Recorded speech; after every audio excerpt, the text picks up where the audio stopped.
A lot of Romanians were in culture shock when they opened the newspapers and they saw a statue of Lenin being unveiled in Western Germany. They just couldn't comprehend it because they think communism is going to come from Russia and it's not going to come from the West. And like you'd at least get some points if it was Eastern Germany, but no, like the Eastern Germans know better. Now, here's the thing. The articles in the Romanian press, the ones that I read, left out a lot of important details, which is understandably why a lot of Romanians were upset. I think like the press was trying to sensationalize this and capitulate on just getting more clicks. But they didn't say that, okay, well, the statue was on private property. The city council tried their best in order to prevent it from being erected. And this is just like a fringe group of people. Now, here's the thing. This is why a lot of Romanians are upset about it. Here in Eastern Europe, we consider Nazism and communism to be on the exact same moral scale, which is why we criminalize it by law. And here is the text. The nation comes first. The constitutional recognition of political parties in Romania. Wow. The nation comes first. That's very racist, isn't it? Congruent with the early 90s model, common to the post-communist wave of constitution making, the Romanian constitution provides a soft source of party regulation. Like in the rest of the region, the constitutional narrative on parties starts with the emphasis on a democratic state in which political pluralism represents one of the supreme values and constitutes with stressing the aim to foster a multi-party system as a condition and safeguard of democracy. Political parties functions as related to the definition and expression of the political will of the citizens and in observance of national sovereignty, territorial integrity, no open borders in other way, the legal order and the principles of democracy. And this is the part where communists are having a difficult time, as well as fascists. Restrictions were formulated against those political parties or organizations which by their aims or activity militate against political pluralism, the principle of a state governed by the rule of law, or against the sovereignty, integrity, or independence of Romania. Now, while the Constitution does not contain a ban on fascist or communist party, there is an explicit ban of them in a decree law that was signed in 1989 regarding political parties, continuing the tradition.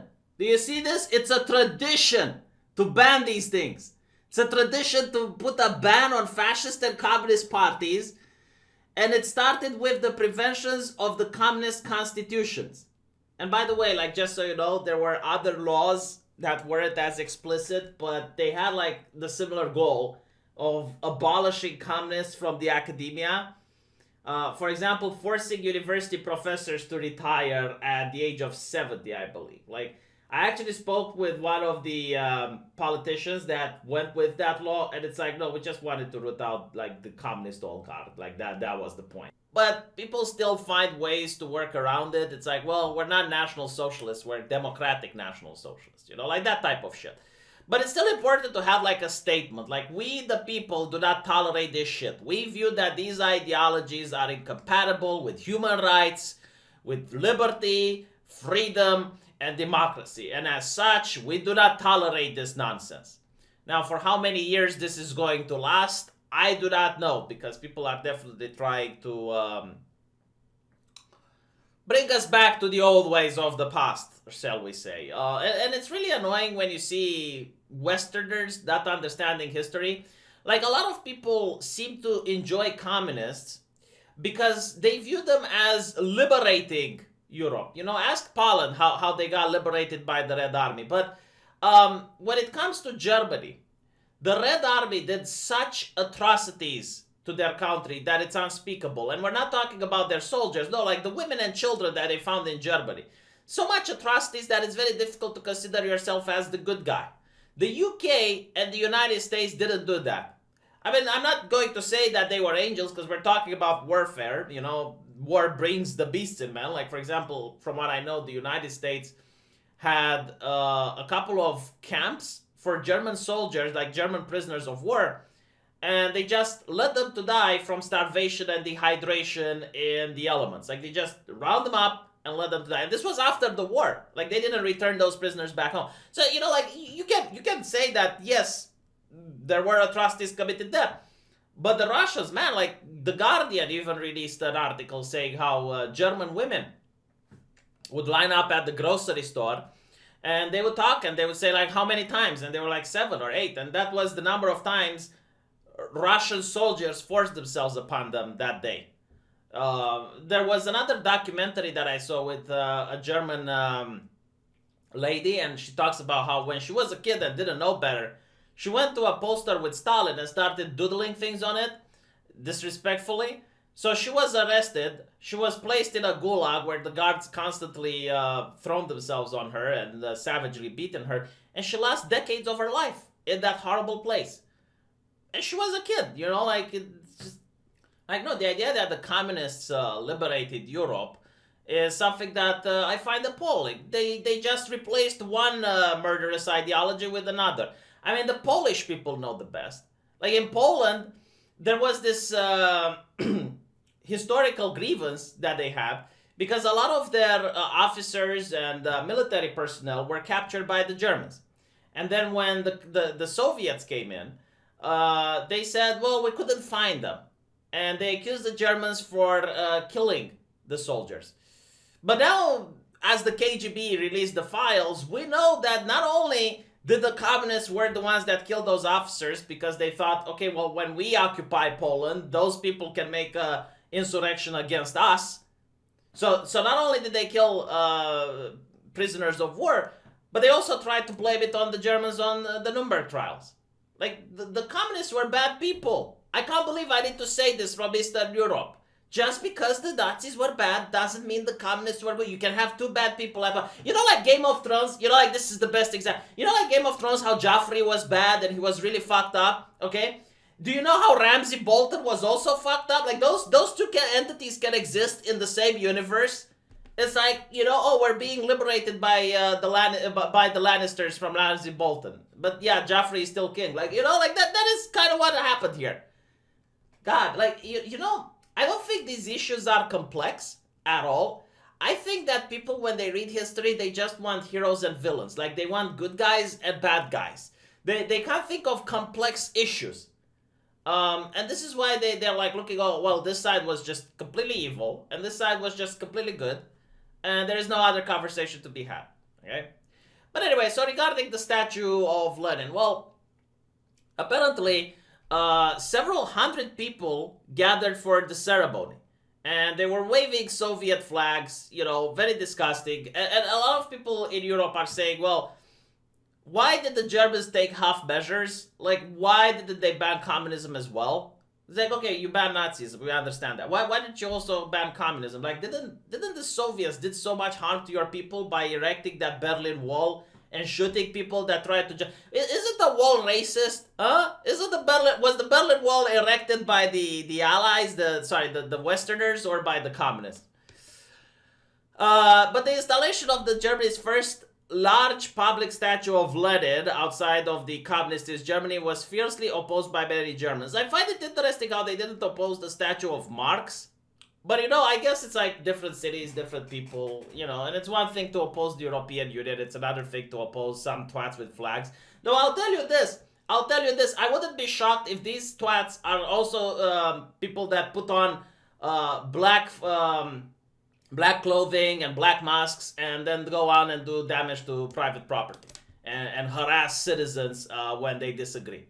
And I'll tell you why, because their chants are going to sound very similar to some other groups that are doing a little bit of mischief in the United States. You'll see it a bit. So apparently the city council took the Marxists to court in an attempt to stop the action, calling Lenin a representative of violence, suppression, terror, and immense human suffering. I think you're actually flattering the dude because he was much worse than what you described. But seriously, imagine if Lenin would actually do his little revolution in the United States right now and then implement his reign of terror, suppression, and famine on the people in the United States. Like, we're not talking about, how communists say, well, capitalism kills, but it's like, usually it's like indirectly. No, like actively, like the government, yes, these are our people, these are the ones that pay us, that we are actively going to instill a famine over here. Like that's the way it works. Black people would suffer as well under Lenin, just so you know. But anyway, the council's case that the statue would disturb the view was being thrown out. That is kind of funny though, like a statue of Lenin disturbing the view of a bank. Isn't that, huh? Maybe you should erect like another statue of a German chancellor doing, a famous German chancellor doing, saluting Lenin from across the street or another private property. That's what you should do in a sign of disrespect and mockery. But like, no, or you can have a statue of Stalin, the Chad Stalin versus the Virgin Lenin. That's how it should be. Martin Schulman, a spokesman, said that only a very few people around the Marxist Party want the Lenin monument and no one else. So like the problem, like this, no, listen to what Martin Schulman is saying, okay, for the city council. Only a very few people around the Marxist Party want the Lenin monument. So your problem isn't the fact that there are Marxists. No. The problem is with Lenin. Oh, I see. Okay, well, I'm glad you cleared it up. For a moment there, I thought like you have people that are part of an ideology that is against human rights. Like the right to own property. But no, apparently, no. After the council's legal defeat, we have no choice but to accept the court's rulings, since the piece of land where the statue is to be installed is privately owned land. The erection of Lenin's statue comes amid global protests against racismus and recent weeks. What the fuck does Lenin have to do with racismus? In recent weeks that have witnessed, like, do you know what the Soviets did in Afghanistan if you want to have the conversation about racismus? In recent weeks that have witnessed numerous statues of controversial figures toppled or vandalized. In the US, Britain, Belgium. Oh, in Germany? Like, were there statues vandalized in Germany? I've not heard about this. I will have to look it up. So, you also had a woman, apparently, that was protesting. Oh my god, look at this. No, seriously, look at this shit. $18,000 for a statue. How many homeless people you could feed with this shit? As speeches were underway, a Russian woman, Yekaterina Maldon, stood amongst the crowd with an anti-Soviet placard and a vodka bottle filled with red liquid. The woman said that Lenin was a mass killer. A few dozen right-wing demonstrators opposed to the installation of the Soviet leader gathered outside the police barricades, including a small group wearing black jersey branded with Defensive West MG, and the group drew chants of fascists out. So this is interesting. If you're against Lenin, you're a fascist. Okay? No, just let this sink in. Let this sink in. Like, these are the people saying the chants. If you're against a dictator, you're a fascist.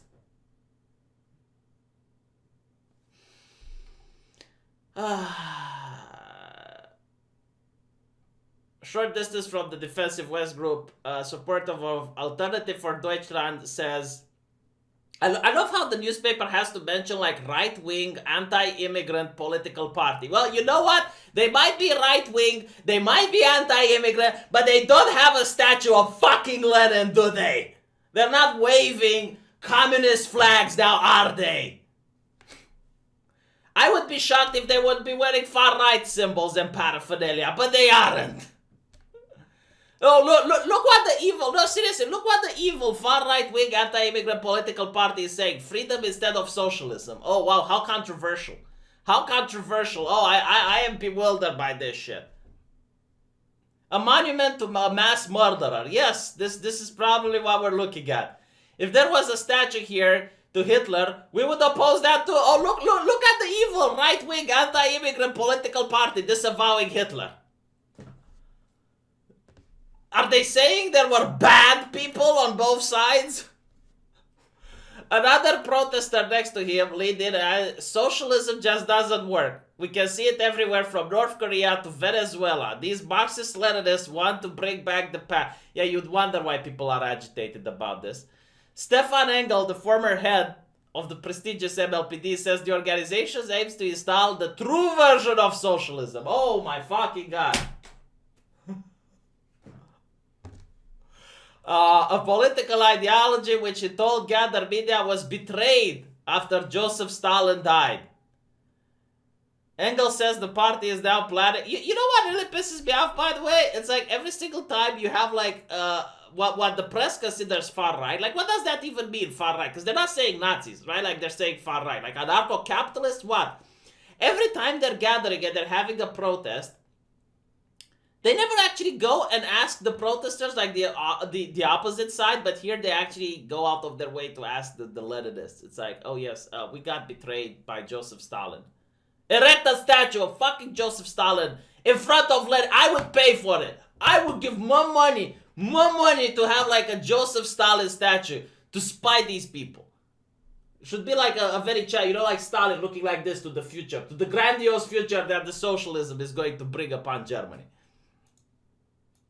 But anyway, let me know what you think, and I will see you guys in another episode. No, seriously, if you're in Germany and you're upset about this, just have like on your house or something like things denouncing communism. This is what I would do. You know what? Like, I would denounce both, so that there's no, like, denounce communism and Nazism, like the Polish did.